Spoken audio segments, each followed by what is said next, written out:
Now the analyzation of the news. They gave us a handful, but foist. I'd like to do some follow-up from our last news show that we did not complete right quick. One of them had to do, if you recall, with a news item that, I don't have it, but said that real thinkers have a different vocabulary, not really different words, the same old words, but with different meanings. And as we were talking, I even drug into the fray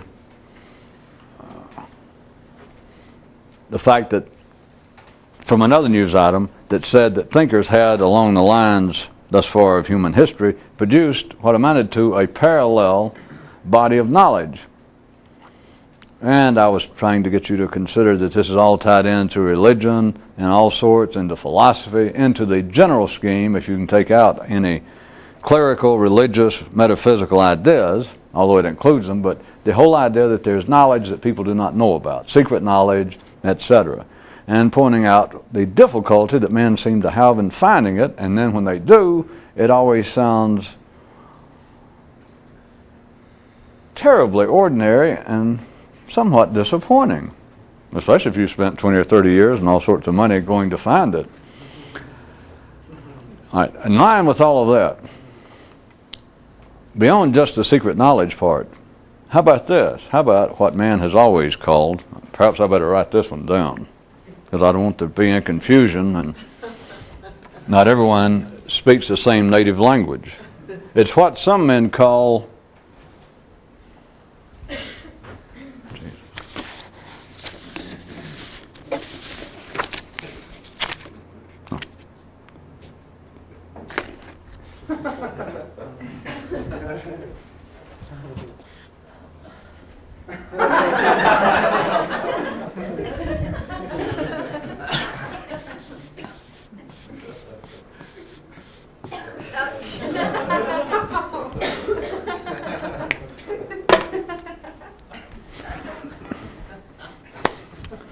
So, you do not have to be religiously inclined, mystically inclined. All you got to do is be alive and literate.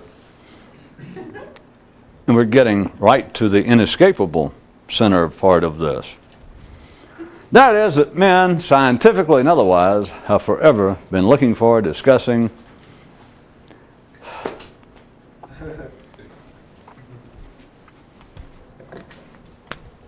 all right. But now consider, back to the news item, the extreme difficulty, to say the least, that men have had, not only of permanently locating the truth, but even agreeing upon what it is. Why might that be? Besides all of the pages that have been spent, as they should be, someone has to write on them and print on them, discussing the philosophical questions, ramifications, implications, additional questions, side trips.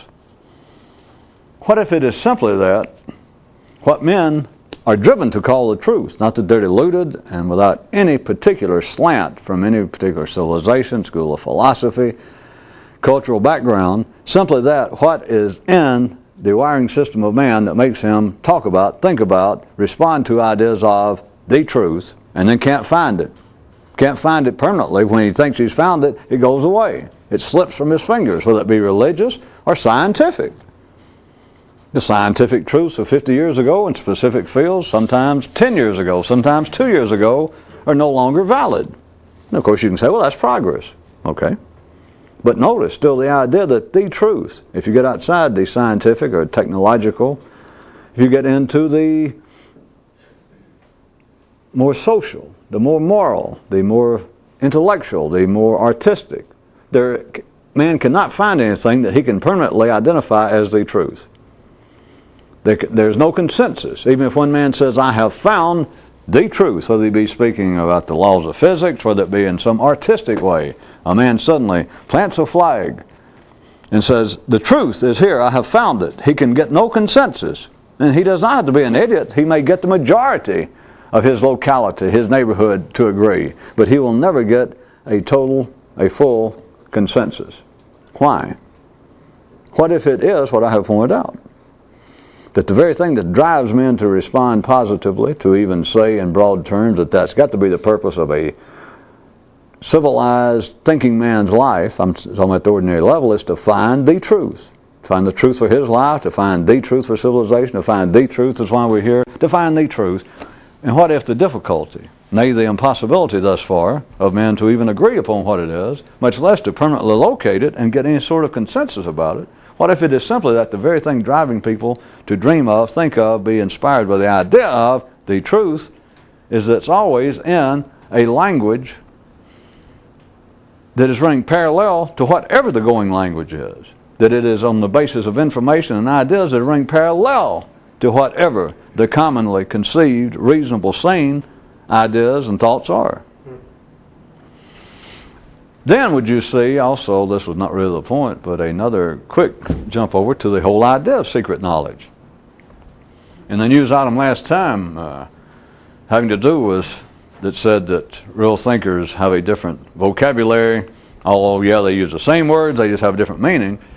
At the bottom of that news item, it said that a viewer wrote in and said to the news item, said, didn't you mean to say that a real thinker would have a secret vocabulary, not a different one? And the reader of the news answered to the effect that, well, dear reader, dear viewer, ordinary men thinking in ordinary ways see no difference. There is no difference. Now consider, the idea that there is secret knowledge. What if it's not secret knowledge? What if it's different knowledge? But, back to, did you follow it all? You realize that to ordinary minds, what's the difference? None. If it's different, it might as well be secret. This is, it's not really metaphysical, it's not spooky, but I want you to, it could sound spooky. That's the way it is ended up in the common vernacular of city people. But you understand, just for instance, a real simple, real crude example. If someone walks in the room and they seem to be saying something important, or they walk up on stage and make some kind of speech, and it's in a language you've never heard, and then they leave. And if I say, well, was that some sort of secret knowledge? Or was that a secret vocabulary, a secret language, or just a different language? What's the distinction to an ordinary mind? None. You follow? And thus man is left with the idea that there is a truth somewhere, but it's got to be not just physically hidden, which many crude people still believe that it's physically hidden, that the truth somewhere is written down like in a book. It's a great example. In a book, hidden under the bed of some monk somewhere in the mountains of somewhere. That it's physically hidden. That's the easy one, dude. You're supposed to be over that since the flood and the garden burned down. And Zeus's tongue, we're glad to report, healed up. But since then, you might look at it more as an allegory. Notwithstanding the fact that, operationally, it remains that men cannot find the truth, but rather now worrying about that it is physically being hidden. Consider that it's being hidden on the basis that they're calling it secret knowledge. The truth is somewhere secret. What if it is so different that you can't hear it? Back to my example, a guy in another language. But that's easy. Now, I told you that was too crude, but now take the example right quick. What if a guy came out and went blah, blah, blah, and spoke, and you try and nobody in the room, or nobody who knew the language, and somebody said, yeah, but I heard before we got here, that man just told us the truth. He just revealed the truth. You think, well, Jesus Christ, hit me with a dead fish or something. I always wanted to hear the truth, and now you tell me a man said it, and it turns out to be in the wrong blinking language. Then you could say, or I could say for them, well, then the truth is no longer secret. Or secret knowledge is no longer secret. You'd say, being sane and ordinary, you say, well, maybe not. You're saying that he said it, but I didn't understand it. The language was too different, so it's still secret to me. Do you see that it goes from being different? If you take the news item, if you didn't lose your place, that I'm saying that there has been the news item said, so I don't have to take the blame. The news item said that there has been a parallel body of knowledge running consistently, along with whatever the body of knowledge is at any particular place.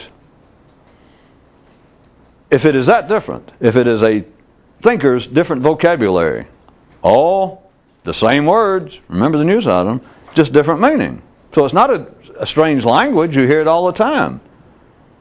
And yet, if it is a different meaning going on, do you realize it might as well be another language? In other words, if the truth is being spoken in English, let's take it here where we're part of the world in which we're standing, our mother tongue being English, what if the truth is now being spoken in English? I don't mean right here this second, but it's just being spoken.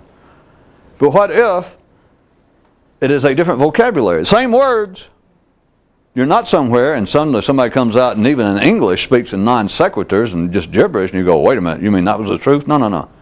What if it's just constantly being spoken, but it is a parallel meaning running through it, beside it, and therefore you never hear it? You or anybody at the ordinary level. And yet you're wired up to respond to the idea of the truth and it not being commonly available, it not even being easily agreed upon. It would be only reasonable for you to be like that viewer. I mean, only reasonable. Then you've got to conclude, well, it's secret. I mean, it's not readily available, so secret is not a strange word to use. It is secret. The news item responded to the viewer's inquiry when he said, didn't you mean that a real thinker would have a secret vocabulary? Not just a different one. That doesn't sound very, a different, nah. That'd be like saying the truth, the great secret, hidden, esoteric truth is not real secret, it's just a little different. Gee, you'd have people all over the world been saving up for treks to Tibet and here and there would go, oh, wait a minute. Can I cash in my ticket? That's all it is, just different. Yet, is it not the same thing to ordinary thought? Because it cannot be otherwise. If ordinary thought cannot understand it, it might as well be secret. Even if you're hearing it. Even if it's right in front of you, it's still secret.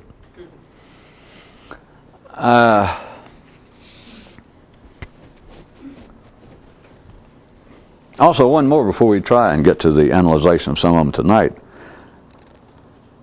The second follow-up that we were talking about last time had to do with, again, I'm quoting from memory.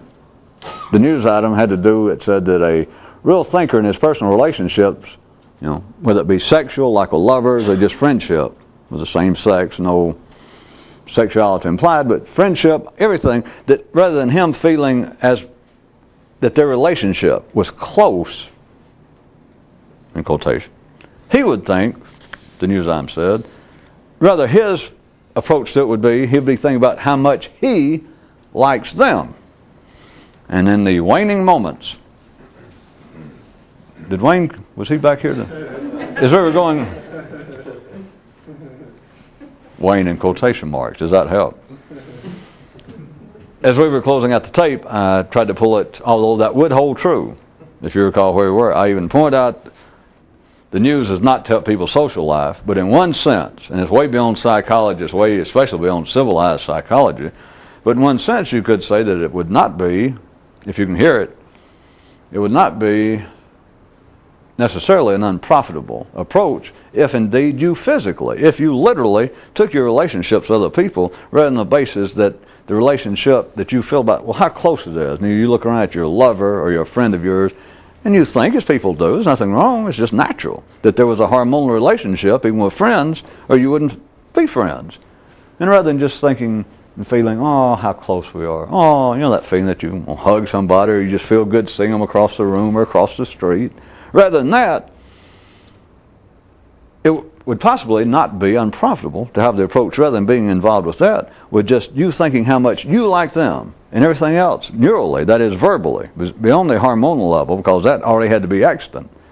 But beyond that, that is the neural, the civilized, the human part of thinking about it, rather than thinking about, oh, how wonderful our relation, how wonderful our dance is think, how wonderful it is that I like them so much. Period. Then I was pointing out in the waning moments, that's Wayne's brother, of the last tape. I guess when you make a real terrible joke, you do almost anything to try and weasel out of it, right? In the closing moments, I was trying to get you to consider that that would also apply in the world of thought.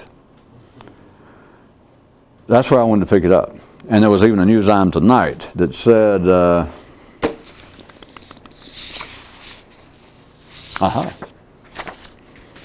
in the intellectual dance, one word, one term, you either lead your thoughts or they lead you. That news item was brought in tonight, I would suggest, having to do with what we're talking about. Because here's what it amounts to. You either lead your thoughts, in the best sense we can make of it verbally, or they lead you. So if you looked at it as the intellectual dance, as this news item said tonight, that you either are leading your thoughts or they're leading you. Now take thoughts, not to be all that abstract, your religion, your philosophy of life, whether it's codified to the point of you adopting the creed of some church, but if it's just, when you're in a tight, when you'll tell what kind of guy you are. Somebody says, well, so-and-so they caught him embezzling funds from his place because his wife was dying of cancer or something. And you go, well, that is horrible, but geez, I'm just not the kind of guy, I don't know what it is. I could not, I guess, even to feed my own family, take that which is not mine. And all the guys at the bar around there at the water cooled off. In other words, you are dancing with ideas. That is part of and it could be quite serious, although I just made up an instantaneous and obviously a passing situation in your life, but it could be part of the continuing scenario of you verbally unreeling what kind of guy you are. And so you're dancing with that idea, at least right then. And of course, if you are quite serious, as many people are, that a large part of your life is you continually saying, well, of course I wouldn't do that because I'm Jewish, or I wouldn't do that because I'm a Catholic, or I'm an American. That's always falling back on to that kind of institutional identification of what you are. You're dancing with the ideas. And most people, in a real sense, cannot even stand up. They could not stagger around the dance floor of life for 65 years unless they did have something, and I don't mean this in a pejorative sense, but something that they are dancing with. All right, lean on. But it's not a criticism. Because many find your relatives, rather than me say fine people, your mothers and fathers. Many people that are quite sane, intelligent, nothing wrong with, that if indeed you could do this, if in some way you could just pluck away their religion, they would almost die. That is just part of being civilized at the ordinary level. But now consider, even though this is literally impossible at the level, we can still talk about the idea. And then it's up to you to be able to think about it past a weighted bipartisan or partisan level, that your ideas are either leading you or you're leading them. That's real iffy, verbally, but thank God we don't have time to go into that, right? So now consider, at the ordinary level, of course, thoughts are leading everybody. You're not fixing to lead your thoughts at the ordinary level any more than you're going to criticize life, and life is going to say, well, my God, why didn't you speak up before? Now I see the error of my ways. No. But what if you started off on the basis of what the news item was, and even at the literal physical level, and that you find that you had to have some sort of relationship just to think, to get your mind cranked up. This already was cranked up. You didn't have to stick the key in and do it. Your parents' life did it. And so to think, you're already dancing with ideas, whether it be a religion, whether it just be a general philosophy of life, whether it just seems to be your kind of ad hoc personality, that you just respond to the situation and call yourself a free spirit, all that. You're still dancing with ideas. You're continually, even if you say, well, I'm a free spirit, you're telling what kind of guy you are. You're dancing with that. But rather than worrying about right then, well, wait a minute, I'm going to lead my ideas, which you can't start off there. Try it for a second. You can't even think about it like, well, from now on, I see what you mean. In the intellectual dance of life, you're right. You're either leading the ideas, you're leading the dance, or it's leading you. By God, if you're right, I'm going to start leading. You're nuts. I mean, your brain just kind of had a minor breakdown. You're now pursuing that great hobby of fits and seizures. You just don't understand the expense of the hobby yet.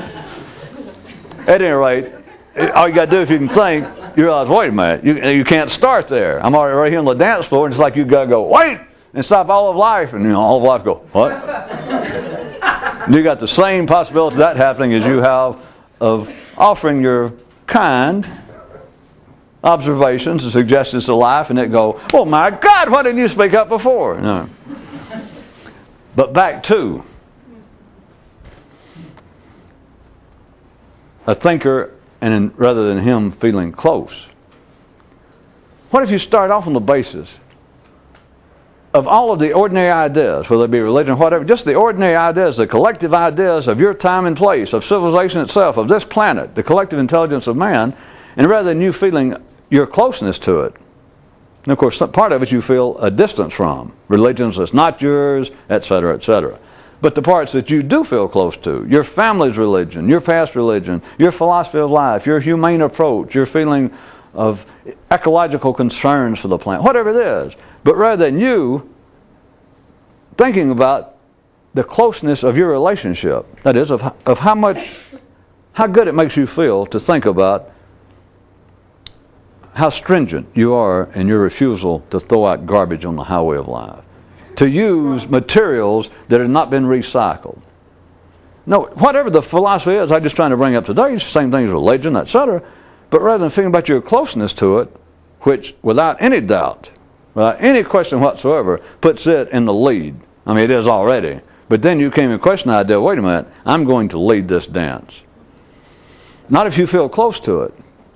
In the same way as a relationship. If your relationship with another person, a lover or a friend, lover, let's make it easy because it stands out more, on the basis of that, then you can get, if you feel like, well, I'm leading. Like many men, among themselves, we're going, real quick.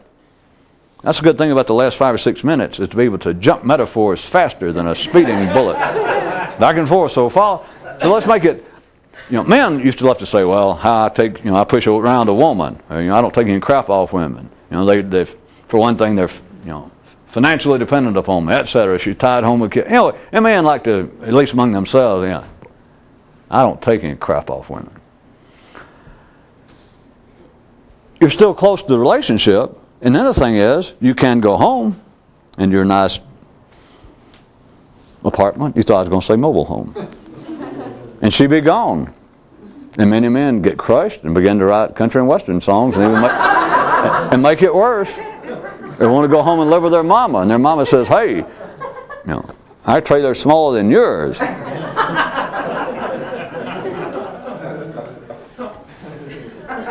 But if you, in a sense, if you withdraw your absolute dependence upon the relationship, upon the dance, not interfering, not any less liking your lover.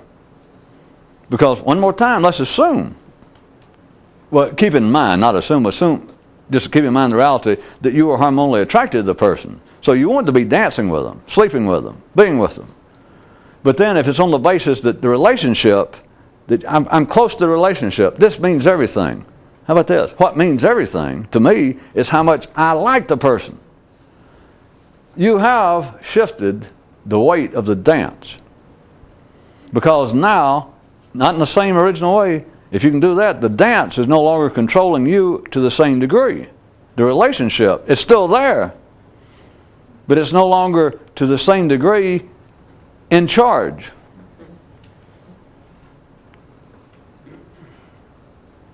It's good this is not democracy and take a vote like, who's glad I brought this up for the second night in a row?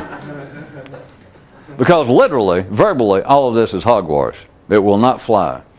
Anybody that ever saw this on TV or read transcripts or anything that had any knowledge of psychology and the decency and sanity of humanity would just dismiss this.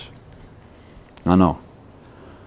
Because you don't really change the hormonal relationship, but it changes your neurological involvement in it you have taken as best you can. One more time, the hormones are in charge. That's what attracted you to the person. Hormones were in charge. It's what attracted you to being a Catholic.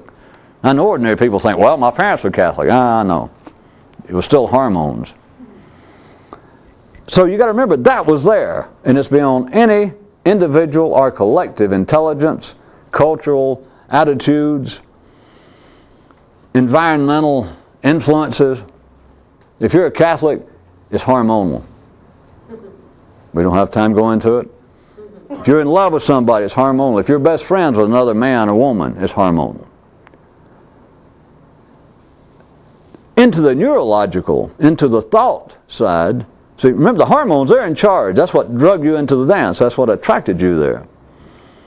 But rather than leave it at that basis of, God, it's great to be a Catholic or a Buddhist, or God, isn't it great to be in love with somebody as great as she is or he is?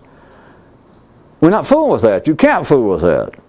Well, Dante and Prophet will agree. That's not what we're talking about. It's not to be hard-hearted. It's not to withdraw any of your affection, any of your feeling, any of your response to even the cultural aspects of religion. We're switching back and forth, not just from sexual love or friendship, but into ideas.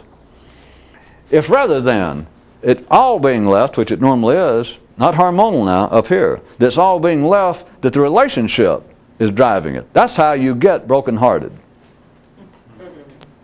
That's how a religion lets you down. That's how a friend betrays you and all that bullshit. Well, I know it's serious to ordinary people, and all of you have been ordinary, and all of you have been through serious episodes. But what if, neurologically now, not hormonal, you withdraw as much as you can here, the relationship itself, the dance, being in charge. You don't affect it, but you don't think about it that way. Neurologically, it's you have taken all the responsibility. It's almost, all right, I'll make it real crude, I know it. I keep beating around because I didn't want to make it that crude. Let's make it back to a love affair, which is about as crude and as low down the food chain as you can get. No offense. But it's not what we're talking about, but I'm going to give you an example. At least I got two skating around purposefully to the edge. You're madly in love with somebody. And it's hormonal. Forget all, well, we got so much in common. Yeah. You know, you got a heart on for them. If it's a real love affair. If it just stays like that, and you're civilized, then you begin to think about. Also, you can't help it. You think about it. Then, the relationship is like almost a third person. And it becomes real fragile. Now we're talking about, now intellectual, we're not talking about hormonal, we're not talking about sex, we're not talking about the body, we're not talking about the physical, but you know, notwithstanding the fact that it's all the same thing. But now it's almost like a third person, and you don't have all that control over it. Which it manifests itself in all sorts of ways. In my joke about country and western songs being writ. Jealousy. Negative imagination. At 6 o'clock, where is she? She's told me she'd beat me here at 6. And if you're just ordinary, a man can begin to have dreams. I thought she was looking at that guy at the service station the other night in a funny way. No, she's been asking me to drive back by that way when we come home. You understand what that is? Not only are hormones in charge, which life's in charge of you to start with. Hormones were in charge of you being attracted to the girl.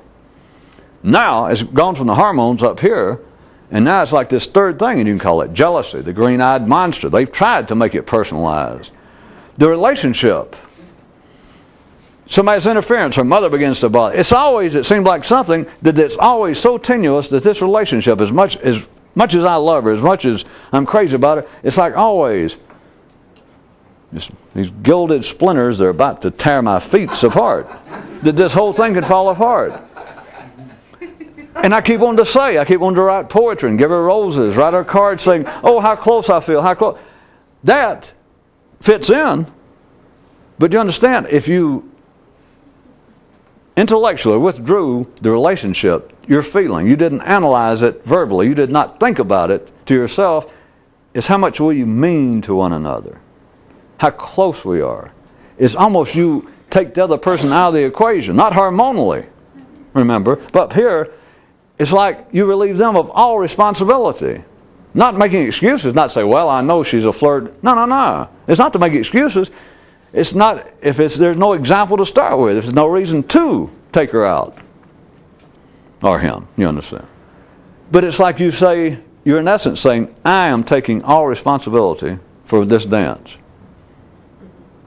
Not through any sort of faux warrior mentality. That, well, I'm a man and I don't, I'll take all this. No. But it's you do. But it's on the basis, I like the way, since I wrote the news item, is you think about how much you like them. That becomes the dance. And anything else is just, we could say, gravy. But it's not even that. It's like, you don't even let it enter into it. Here. Now think about with thoughts. Think about with the ideas that run humanity at any particular time, whether it be as widespread as a whole religion, or whether it just seems to be the ideas that some local neighborhood group, you and your friends, or you and your friends in here. The little ideas you dance with. Rather than depending on them, rather than the relationship like, well, I am so close to my Catholic ideas. I am so close to my Jewish heritage and all of its manifestation. I am so close to my family. I feel so dependent, so close, not just dependent, but so close to my father's ideas of morality, my mother's ideas of social equality and justice. But that can always fall apart. It eventually will fall apart. If nothing else, what appears to be the source of it, like your mother, your lover, whatever, will die. If you live long enough, the church would change enough. Rather than being intellectually, up here now, not hormonally, being led by the relationship itself, your relationship to something else. That is, how close I feel, how much it means to me. It's on the basis of how much I like that, how much I love that. It's not all that weird, even though I may have been able to do so. That is, dare I say it? Why not? That is also the background to the old Western idea of romantic love. I don't mean that was the only reason, but that is, in one sense, the basis of the chivalrous idea. We're just romantic love. And coming out of, at least from Western history, we attribute it, or they do, to the early Middle Ages, I guess, to whereas men and women weren't just falling down in the bogs and the mud and rutting around like hogs. Suddenly a man, writes a poem that says, "Roses are red, violets are blue. Let's get together and we can," like the beginning of love. You remind me of a girl from Tucker that didn't ask anything. The women in the archetypical stories locked up in a castle somewhere. In the myths and stories, they hardly ever said anything. They would just, stick their head up to the window enough and bat their little eyes, maybe show the guy's down there, and she points out and he looks and he realizes it's a dragon or some great quest. But the point is, it's like he takes full responsibility. Like she doesn't have to do anything except sit there and be beautiful. Of course, they don't go into the gruesome details in those stories for children, but what it was all about. The thing is, it was like he did everything. Laid down his coat, prepared to lay down his life. That he did everything, and all she had to do was sort of be. That, I suggest to you, was a long-time erstwhile basis of just what I'm talking about. And it strikes people. Well, I was going to say it strikes many men as being, Many women, I've never talked to them, I don't really like to think about it, because as far as I could make out, most women, it strikes them as, well, they still go for it, Men are, Well, hey, they didn't invent it. They can figure, hey, I did, that's what they want to do. Do you mind me, Guinevere, do you mind me selling everything I have and continue to sing my check every week after King Arthur pays me? Do you mind me doing that and buying you presents all the time? I know you didn't ask me, but do you mind? Is it getting too, annoying? And in all honesty, I guess women can go, well, to themselves like, it was your idea, I didn't say it. Do you see that is the point? That if you do not take some other attitude toward the dance, it will never be the point that I was doing, just put in Guinevere's mouth, or her saying, well, it was your idea, because nothing's ever your idea. You just find yourself dancing with a man or a woman, a religion, a philosophy. And after the fact, of course, everybody, you know this by now, the beautiful instant reconstruction of memory and all that, the dumb are never struck for answers. If somebody says, you're Catholic, yes? Were your family Catholic? Yeah.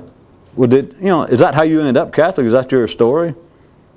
Well, of course, I grew up there, being around the church, but no, I mean, you had something to do with your own decision. Well, certainly, I'm not an idiot. I didn't just blindly adopt it. I investigated. I thought about it. I looked into it. Yeah.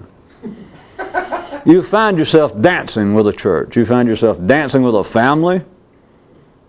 Did you look around at your mother and father and think, you're just not what I always pictured as family. I think I'll get somebody else. The same, I know that sounds ridiculous, but try it and get an ordinary person to go change their religion. I know they say they can. And those who say they can, just tell them, no, you can't. And get ready to get punched. The dumb are never stuck for answers. And the dumber they are, they're not stuck for knuckles either. There is a French term for that some of you may know, having to do with accusations and protestations. If you do not take neural responsibility in some way,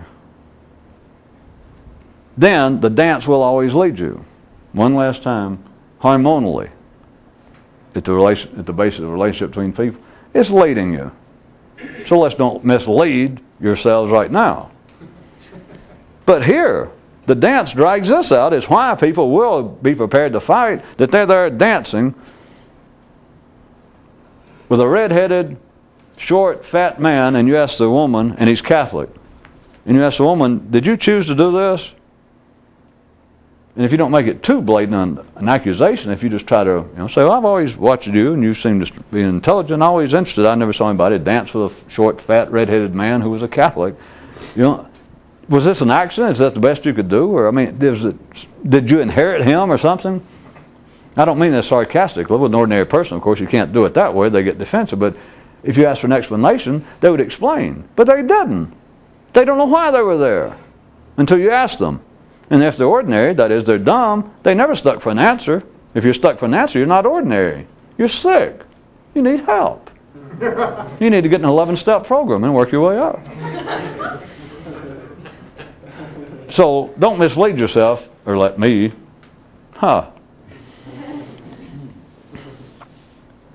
Something's leading. Life is leading.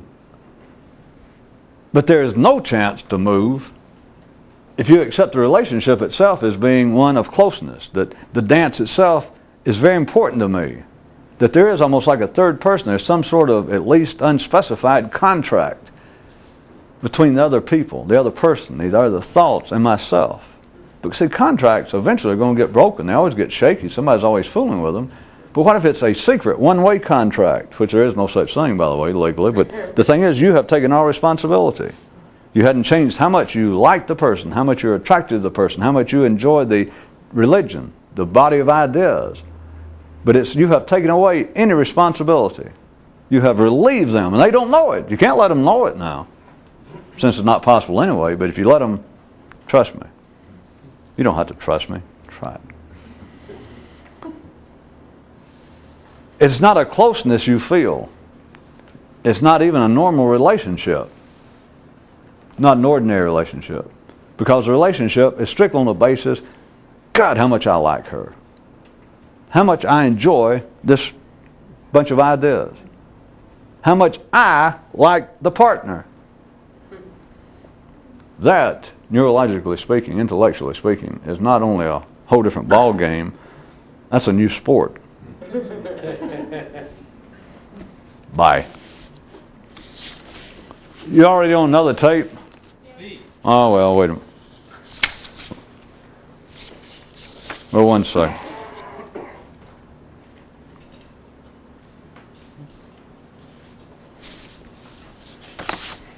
One more I did want to read.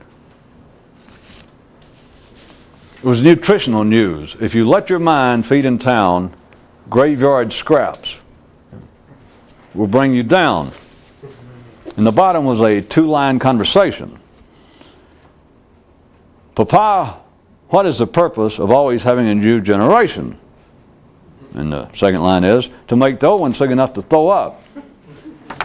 Now, I heard the response here, but consider also that could have been listed, at least the epilogue, or the whole, but especially the epilogue, is health news, not just nutritional news.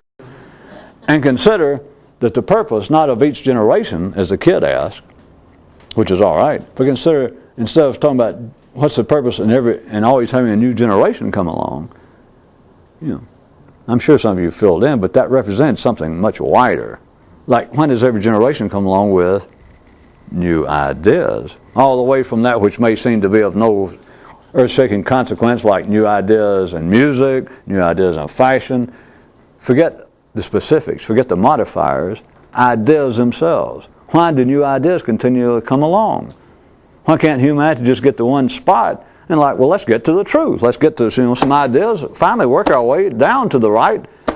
Quit having to, buy wide ties, and then 2 years from now you got to get thin ties. You got to wear bell bottoms and straight legs. You got to believe in this. You got to believe that man's a free creature. And then 5 years later they say, well, wait a minute. Now we find out that biology has such a now I got to believe in predetermined. Why don't we just get somewhere? What's the purpose of new ideas instead of generation? To make the old ones so sick that they'll throw up. That's why. You can't stay healthy unless you throw up. You got to get sick. Except with ordinary people, it's generationally. So you get, they call it dying. You get sick before you die, like you get old and you get grown, you begin to complain and bitch and criticize and realize everything's going to hell. But then you get real sick. And you ultimately, the real throw up, that is, you die. And then the next generation is now the old generation. And they're faced with it. They think, well, hell, at least finally these old farts are gone. We made them sick enough, they got so mad about the way we're dancing, our lack of wearing undergarments, our lack of being decent people, that they got so mad that they just finally died. Thank God. And then they suddenly turn around, they hear a noise. And now here's a new generation looking at them like, God damn, you people dress funny. Where'd you get these funny ideas? Why don't you get the hell out of here? And then they begin to go, my God, the world is going to hell now. Look at this. Papa, what's the purpose in always having a new generation? It's to make the old ones sick enough that they'll throw up. Now, with an individual, if you can't make yourself intellectually, and you got to forget everybody else because they're not going to get sick enough and throw up. That's why they got to die. That's why a new generation has to come along, a new forest. But individually, in one lifetime, you got to be able to make yourself sick enough of what you think to throw up. That's the only way to stay healthy. Yeah. And nobody but a dumb dog will stick around where you threw up. You throw up, and then you walk off. That dance is over. That food's over. Fuck it. Well, I don't like to really put out philosophy for people to live by, but it's, like the F and L philosophy, fuck it and forget it. That's it. Nah, some things are sacred. I thought it was just us talking on tape. I didn't know I had to put up that kind of shit. They may be sacred to other people, and if they are, and you like the people, then what you should think is how much you like the other people. Not what the other people are dancing to. See, if you get hung up with them, then you're back to the original part of this news item. If you let your mind feed in town, which that is, you're eating off the collective plate. If you go along with what everybody else says, whatever it is, even your parents. Let's say that you love them, you like them better than anybody in the world. That's the way it should be. Just at ordinary level. But it didn't say anything about what they think, what their religion is, what their politics are. Because even if you got the greatest parents in the world, I bet you that somewhere at your ordinary level, you figure they got some kind of secret. There's some little quirk in their religious or their political views that you think, ugh, I'm glad my friends don't know. I wish I could straighten old man out. You don't understand what generational conflicts are. But back, this one that started out said, if you let your mind feed in town, graveyard scraps will bring you down. That is, if you stay involved with whatever the collective thought is in your time and place, religiously, politically, across the board, it will bring you down. That is, you will never throw up. You will die mad. You'll die grown up. Worse than that, you'll die middle-aged. Or worse, you'll die old.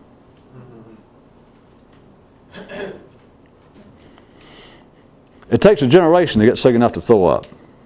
It takes a thinker to get sick enough to throw up while he's alive, in private, and understand, well, that's that. But who in the hell wants to eat new food? I mean, you walk over there and you've never seen this kind of food. Plus, you look at it real close, and it doesn't sound anything like Stairway to Heaven. I don't know.